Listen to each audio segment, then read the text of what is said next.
আজকে কুমায়ুন হিমালয়ের এমন এক জায়গার সন্ধান দেব যেটা সত্যি এই পৃথিবীর মধ্যে একটা স্বর্গের মতন। আমরা ঘুরে বেড়াচ্ছি কুমায়ুন হিমালয়, আর আজ আমরা আছি রানীক্ষেতে। রানীক্ষেতের জঙ্গলের ঝিঝি পোকার ডাক আর পাহাড়ি ফুলের গন্ধ, রিসর্টের সাজানো গোছানো বাগান কিংবা ঝিল, আর তার পাশের সাজানো বাড়িঘর, হেরা খান বাবার আশ্রম, আর দূর থেকে হিমালয়ের রেঞ্জ একের পর এক দেখতে পাওয়া, অজানা পাখিদের ডাক, আর সেই সঙ্গে একটা পাহাড়ি নিস্তব্ধতা। এই সমস্ত কিছু নিয়ে আজকের পর্বে আমরা থাকছি সারাদিন রানীক্ষেতে। রানীক্ষেত একটা খুব সুন্দর স্পট কুমায়ুন হিমালয়ের, আর রানীক্ষেত বহু সিনেমার শুটিংয়ের জায়গা। তো ঘুরে দেখব রানীক্ষেত।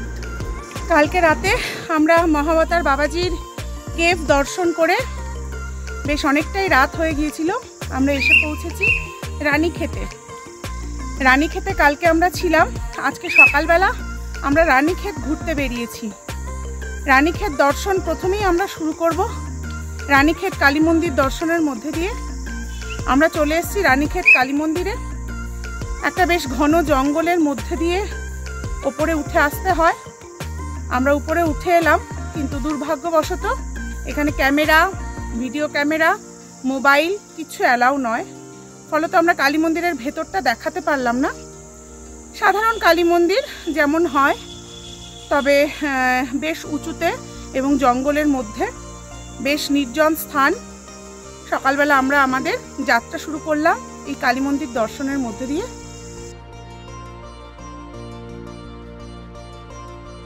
একদিকে কালী মন্দিরের ঘণ্টার শব্দ, আর অন্যদিকে জঙ্গল থেকে আসা নানা পোকার ডাক, এক রোমহর্ষক পরিবেশ। আমরা চারপাশটা দেখালাম, কিন্তু মূল মন্দির দেখাতে পারলাম না।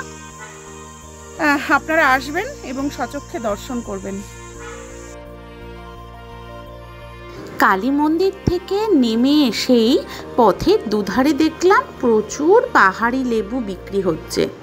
বেশিরভাগ লোক লেবুর শরবত খাচ্ছে।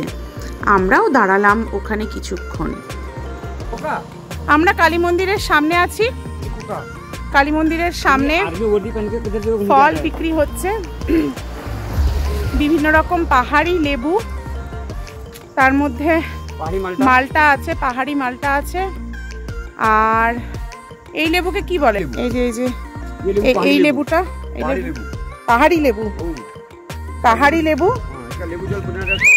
আচ্ছা আচ্ছা আচ্ছা আচ্ছা। আর এই হচ্ছে মালটা, এগুলো মালটা। আর নিচে এগুলো মালটা, না মালটা, এগুলো লেবু। লেবু। তো এইসব বিক্রি হচ্ছে। বুবু আজকে আর্মি ড্রেস পরেছে। বুবু হাই করে দাও। হাই। বুবু আজকে আর্মি ড্রেস পরেছে। তো আমরা এখন এই কালী মন্দির দর্শন করলাম রানীক্ষেতের। এরপর চলে যাব রানীক্ষেতের অন্যান্য স্পট দেখতে। ও, আপনাদের একটা কথা তো বলাই হয়নি। আমরা রানীক্ষেতের এই হোটেলটিতে ছিলাম, রানীক্ষেত কালী মন্দিরের ঠিক উল্টো দিতে।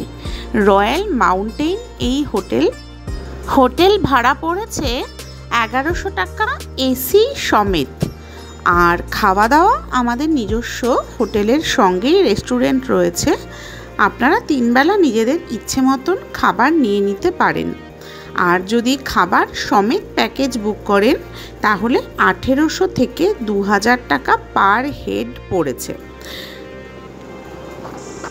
আমরা এখন চলে এসেছি রানীক্ষেতের জঙ্গলে। রানীক্ষেতের জঙ্গল, এখানে মূলত এটা শুটিং স্পট। এখানে প্রচুর সিনেমার শুটিং হয়েছে। রাজা হিন্দুস্তানি, দিওয়ানা, প্রচুর সিনেমার শুটিং হয়েছে। কই মিল গয়া। তো সেই শুটিং স্পটে চলে এসেছি। মূলত পাইন গাছের জঙ্গল, পাশেই গলফ কোর্স ছিল। গলফ কোর্সে এখন আর্মিরা নো এন্ট্রি করে দিয়েছে, ঢুকতে দেয় না। তো আমরা চলে এসেছি গলফ কোর্সের পাশে এই শুটিং স্পটে। এখানে তো আমার ওই দিওয়ানা সিনেমার গানটার কথা ভীষণভাবে মনে পড়ছে। ঋষি কাপুর আর দিবা ভারতী তেরি উম্মিদ তেরা ইন্তজার করতি হু, এই গানটা এখানেই শুটিং হয়েছিল।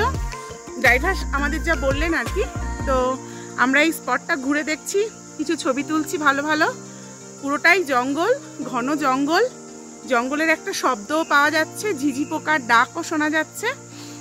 দারুণ একটা ফিলিংস, বেশ সবুজের মধ্যে, ঘন সবুজের জঙ্গলে আমরা ঘুরছি, ফটো টটো তুলছি, প্রচুর ফটো তোলাও হচ্ছে। সত্যি জায়গাটা অসাধারণ, মানে শুটিং স্পটের মতনই একদম। জায়গাটা দেখতেই পাচ্ছেন, চারপাশটা একদম ঘন জঙ্গল। তো আমরা ঘুরছি জঙ্গলে, খানিকটা জঙ্গলের মজা নিচ্ছি, জঙ্গলকে এনজয় করছি। দারুণ লাগছে, দারুণ লাগছে, জঙ্গল দারুণ লাগছে।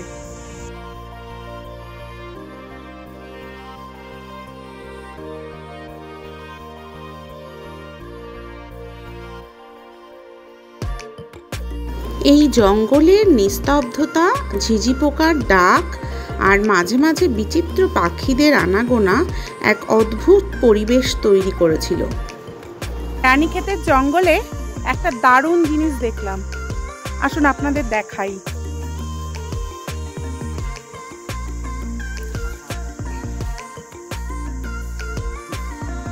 এই যে দেখছেন না, এগুলো আমাদের ছোটবেলায় আমরা খেলতাম, এগুলোকে জংলি বেগুন আমরা বলতাম। কিন্তু এইখানে এরা এই বেগুনের চাটনি করে খায়। এই বেগুনটা চাটনি করে এখানকার মানুষ খায়। তো জঙ্গলে হয় এই বেগুনগুলো, বেশ বাজারে আমি বিক্রিও হতে দেখেছি এরকম বেগুন। তো বেশ দারুণ ব্যাপার। এর চাটনি আমি খেতে পারবো কিনা জানি না, কিন্তু এখানে দেখলাম এই জঙ্গলের মধ্যে হয়ে রয়েছে। আমাদের ছোটবেলার কথা মনে পড়ে গেল। ছোটবেলায় এই বেগুন আমাদের ওখানেও হতো, আমাদের অশোকনগরে। সেই বেগুনগুলো নিয়ে আমরা ছোটবেলায় খেলতাম, পুতুল খেলতাম, পুতুলের রান্না হতো। কিন্তু এখানে শুনলাম এই বেগুনটা খাওয়া যায়, চাটনি করে খাওয়া যায়।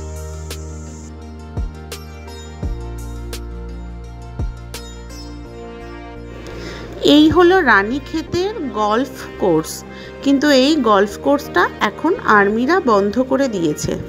এখানেই যখন কচি ঘাস থাকতো তখন প্রচুর হিন্দি সিনেমার শুটিং এখানে হয়েছে।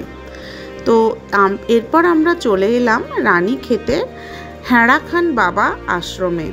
এটা রানীক্ষেতের একদম আর্মিদের ক্যান্টনমেন্টের পাশেই। প্রথমেই এখানে রয়েছে স্পা সেন্টার, আর সেই স্পা সেন্টারের পাশে কিছু দোকানপাট, আর দোকানপাট পার করার পরই এখানে হেড়া খান বাবা মন্দিরে ঢোকার একটা বিরাট বড় গেট। গেটের যে স্থাপত্য তা উত্তরাখণ্ডের নিজস্ব স্থাপত্য, এবং এই স্থাপত্য প্রায় ৩-৪ হাজার বছরের পুরনো। এই দরজার গায়ে বিচিত্র সব কারিগরি, এবং তারপরে আমরা এই খিলান দিয়ে ভেতরে প্রবেশ করলাম। হেড়া খান বাবা উত্তরাখণ্ডে পূজিত একজন বিপুল পরিচিতিপ্রাপ্তি বাবা, এবং তার মহিমা এখানে বহু মানুষের মধ্যে প্রচারিত। তিনি মূলত মহাবতার বাবাজিরই একটা রূপ বলে মনে করা হয়। যেমন নিমকরলি বাবা উত্তরাখণ্ডে খুব বিখ্যাত, তেমনি মহাবতার বাবাজিও উত্তরাখণ্ডে ভীষণ বিখ্যাত। তার পাশাপাশি মহাবতার বাবাজির আরেক রূপ হেড়া খান বাবা, তিনিও বিখ্যাত। এই হেড়া খান বাবা মনে করা হয় কোনো যোনি থেকে তার জন্ম হয়নি, এবং গ্রামের মানুষদের অভিজ্ঞতা থেকে জানা যায় একটি পাহাড়ের গুহা থেকে তিনি সশরীরে অবতরণ করেছিলেন এবং প্রায় 40 বছর এই ধরাধামে ছিলেন, এবং আবার নিজস্ব টাইম দিন ক্ষণ বলে তিনি দেহত্যাগ করেছিলেন। রানীক্ষেতের এই আশ্রম থেকে একদম সামনে পঞ্চচল্লী দেখতে পাওয়া যায়, আর সেদিন ছিল একটা ঝকঝকে পরিষ্কার দিন, ফলে এখান থেকে দূরের পঞ্চচল্লী হালকা দেখা যাচ্ছিল। আরও অনেকগুলো নন্দাদেবী, অন্নপূর্ণা এইসব রেঞ্জগুলোও দেখতে পাওয়া যায়। তো এই জায়গা থেকে এত সুন্দর হিমালয়কে দেখা যাচ্ছিল। আর একটা জায়গা ওরা করে দিয়েছে উত্তরাখণ্ড হিমালয় বলে, এইখানটা দাঁড়িয়ে অসাধারণ লাগে হিমালয়কে দেখতে। তো আমার ছেলে এই যে এই জায়গাটার নিচে গিয়ে ও দাঁড়িয়ে পড়েছে। তো দূর থেকে পাহাড়ের সাদা সাদা চূড়া দেখতে পাওয়া যাচ্ছে, সামনে সবুজ দিগন্ত বিস্তৃত ভ্যালি, আর এইদিকে আশ্রমের নানান রকম সব লেখা। এই আশ্রমটির সম্পর্কে এখানে তথ্য দেওয়া রয়েছে। আর তার পাশাপাশি প্রচুর ফুলের বাগান, ফুলে ফুলে ভরে রয়েছে পুরো আশ্রমটা। আর আশ্রমটা ভীষণ নিরিবিলি। আমরা চলে এসেছি রানীক্ষেতের হায়রা খান বাবা আশ্রমে। হায়রা খান বাবার আশ্রম রানীক্ষেতে একটা আছে, পাশাপাশি নৈনিতালেও আরেকটি আছে নদীর ধারে। তো আমরা প্রথমে রানীক্ষেতের আশ্রমটি দর্শন করলাম, পরে নৈনিতালের আশ্রমটিও দর্শন করব। এখানে একটা অদ্ভুত সুন্দর পরিবেশ, সামনে মুক্ত হিমালয় আর পেছনে মন্দির। মন্দিরের মধ্যে ফুলের বাগান, পাশাপাশি সমস্ত জায়গায় মূর্তি রয়েছে, বিভিন্ন হনুমানের মূর্তি, শিবের মূর্তি, নন্দীর মূর্তি, এরকম নানান রকম সব মূর্তি রয়েছে। মূর্তির পাশাপাশি আমরা একটা শ্বেত পাথরের মন্দির দেখতে পাচ্ছি। এই শ্বেত পাথরের মন্দিরে বাবার মূর্তি স্থাপিত রয়েছে। ভেতরে ক্যামেরা অ্যালাউ নয়, তাই আমরা ভেতরটা দেখাতে পারলাম না। মন্দিরের সামনে দাঁড়িয়ে আছি, এক অদ্ভুত শান্তি আছে মন্দিরের ভেতরে। ধ্যানের জন্য খুব উপযুক্ত জায়গা। আমরা দীর্ঘ সময় মন্দিরের ভেতরে ছিলাম এবং ধ্যান করলাম। মূলত এই মন্দির ধ্যানের জন্যই প্রসিদ্ধ, এবং পাহাড়ের ওপরে এমন অসাধারণ পরিবেশের মধ্যে এমন একটি মন্দির। হায়রা খান বাবা যেহেতু 8এর দশকে দেহত্যাগ করেন, সেই জন্য তার প্রচুর ছবি কিন্তু আছে। আর এই সমস্ত ছবি এই মন্দিরের গায়ে ডিসপ্লে করা রয়েছে। হায়রা খান বাবা আশ্রমের যে স্পন্সরশিপ, সেগুলো মূলত আসে বিদেশ থেকে। বিদেশের ভক্তই হায়রা খান বাবার সবচেয়ে বেশি। তারা এই আশ্রমে এসে থাকেন, হিমালয়ের এই প্রাকৃতিক রূপ উপভোগ করেন এবং তার সঙ্গে সাধনা, ভজনা, ধ্যান, যোগ এই সমস্ত কিছু প্র্যাকটিস করেন। এবং এই আশ্রমে থাকা ও খাওয়ার ব্যবস্থাও আছে পর্যটকদের, যদিও সেটা সাত্ত্বিক খাবার, এবং আশ্রমের কিছু নিয়ম রীতি পালন করে আপনি এখানে থাকতে পারেন। তো পুরো আশ্রমটা অপূর্ব সুন্দর, অপূর্ব সুন্দর, মানে বলে বোঝানো যায় না, এত সুন্দর আশ্রম। আর সবচেয়ে বড় কথা, একদম কোলাহল মুক্ত।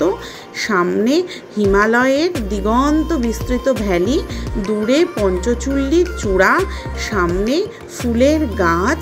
এই তো সত্যি ঈশ্বর ভজনার প্রকৃত স্থান।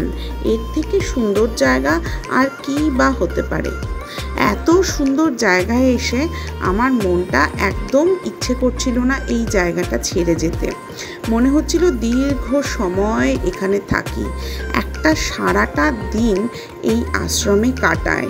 কিন্তু যেহেতু আমাদের ট্যুর প্ল্যান করা রয়েছে, কিন্তু আমার ইচ্ছে থেকে গেল কোনো এক অলস ছুটির সময়ে আমি 2 দিন কি 3 দিন কি 7 দিন অন্তত এই আশ্রমে চুপচাপ নিরিবিলি একা কাটাবো।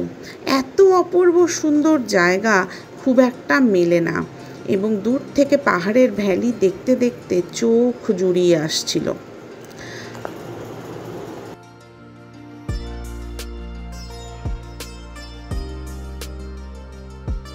এরপর পাহাড় বেয়ে চলতে চলতে একটা জায়গায় এসে দাঁড়ালাম এবং সেখানে প্রকৃতির মধ্যে লাঞ্চ করে নিলাম। আমরা এসে গেছি কেচিধাম। রানীক্ষেত থেকে আমরা কেচিধামে চলে এসেছি এবং কেচিধাম ঘুরলাম, নিমকরলি বাবার আশ্রম, এবং ভেতরে বেশ কয়েকটি মন্দির আছে। মন্দিরগুলো খুবই সুন্দর। পাশাপাশি সামনে থেকে একটা নদী বয়ে যাচ্ছে। এই নদীর উপর পুল পার করে আমরা মন্দিরে আসলাম, কিন্তু এখানে no camera zone. Camera, mobile বা ভিডিও ক্যামেরা কিছু অ্যালাউ নেই, ফলত আমরা ভেতরের কিছুই দেখাতে পারলাম না। বাইরে থেকে কেচিধাম যেটুকু দেখা যায়, এইটাই হলো বাইরের গেট। এই গেট দিয়েই আমরা প্রবেশ করেছি। তো এই গেটটাই আমরা দেখালাম, এর বেশি আর কিছু আমরা দেখাতে পারলাম না।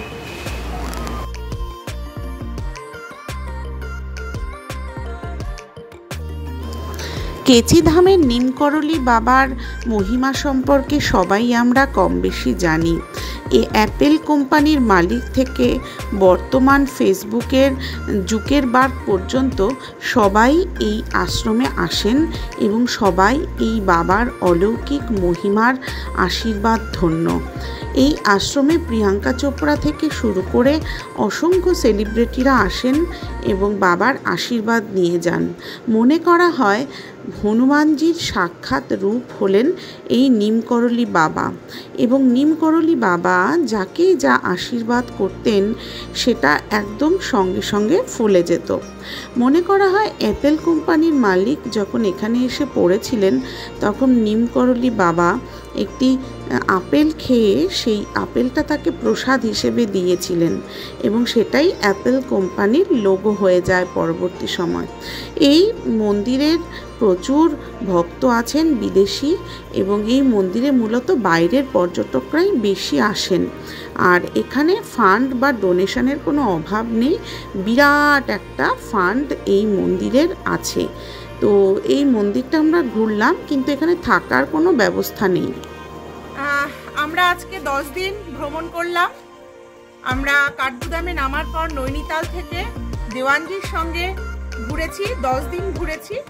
উনি আমাদের 10 দিন ঘুরিয়েছেন। মুন্সিয়ারি পর্যন্ত আমরা উঠেছি, আবার নেমে এসেছি।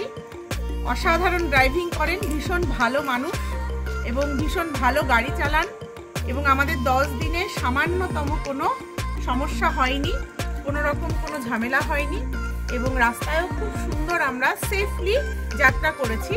তো আমি সবাইকে রেকমেন্ড করব নৈনিতাল আসলে দেওয়ানজির সঙ্গে যোগাযোগ করতে। দেওয়ানজি ভীষণ ভালো মানুষ, আলমোড়ায় থাকেন, এবং ওনার ফোন নাম্বারও আমরা দিয়ে দিচ্ছি ডেসক্রিপশানে। আপনারা আসলে ওনার সঙ্গে যোগাযোগ করবেন, এবং ভালো থাকবেন সবাই। দেওয়ানজি আপনিও ভালো থাকবেন। ঠিক আছে।